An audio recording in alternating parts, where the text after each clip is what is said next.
Levinsky. Mr. Barletta. Thank you, Mr. Chairman. Last winter, my constituents suffered severe propane shortages and very high heating costs during one of our coldest winters. At the same time, in Pennsylvania, we have more than 1,000 shut-in wells. These Marcellus shale wells are already drilled and they're ready to be tapped, but they're waiting for the infrastructure to move the gas. Mr. Thomas, what steps does Pennsylvania, this Congress, and industry need to take to make sure that we can catch up on our infrastructure needs? Well, again, I think just from the perspective of a provider of capital for prospective projects, it's to ensure that the projects can be, that the process of permitting can be done in an expeditious manner so that when you're contacted about a potential investment opportunity, that there's some certainty about when the construction can begin, when it can be completed, and you can make judgments about the relative attractiveness of that investment opportunity based on hard numbers with regard to ultimate timing. And this question is going to go to Mr. Black and Mr. Gerard. In my district, we have a local steel manufacturer, Durabond.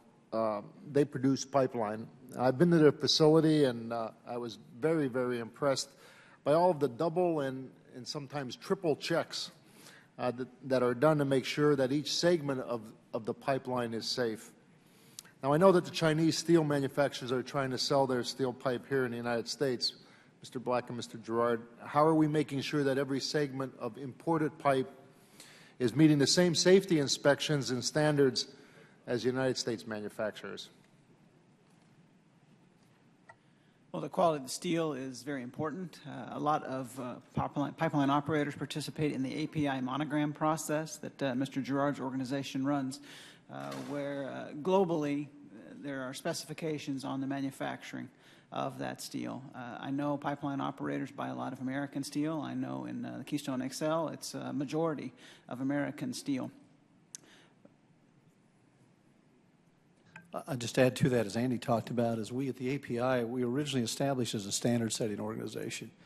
So clearly the industry will look for those with our label or monogram on them, where we actually go out and audit manufacturing facilities and give them our monogram, if you will, based on their ability to produce to the criteria or the requirements necessary to make sure it is good quality steel. So we do that as an industry, and typically in contractual obligation amongst the various providers and all, they'll make sure they achieve that standard.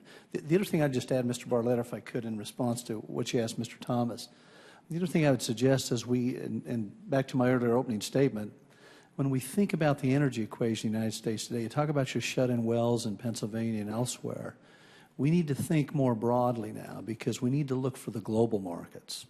If we start looking at LNG exports, we need to get back to crude export issues. Our capacity in the United States today is such that we really have the ability to be the dominant superpower. So if we want domestic production, job creation here at home, by allowing for LNG exports, permitting, and all the good things you're working on to date, it makes a big difference because it translates right back to the local community where we'll produce that steel, we'll put those people to work and produce it for a new market that we haven't been in before.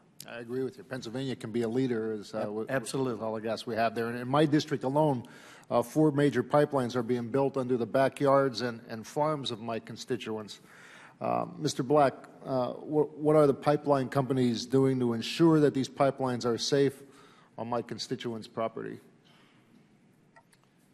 Well, there's a comprehensive series of PHMSA construction codes that pipeline operators are expected to comply with.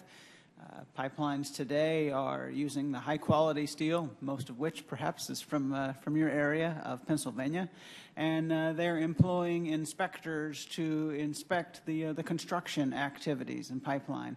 Pipeline operators are X-raying the welds that are done there in the trench at a far greater rate than is required by government regulations to make sure that these pipelines are constructed safely. We are embracing a new construction quality management system in liquids pipelines.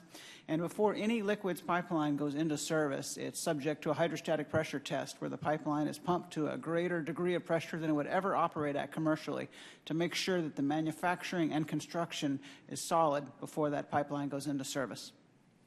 Thank you. Thank you, Mr. Chairman.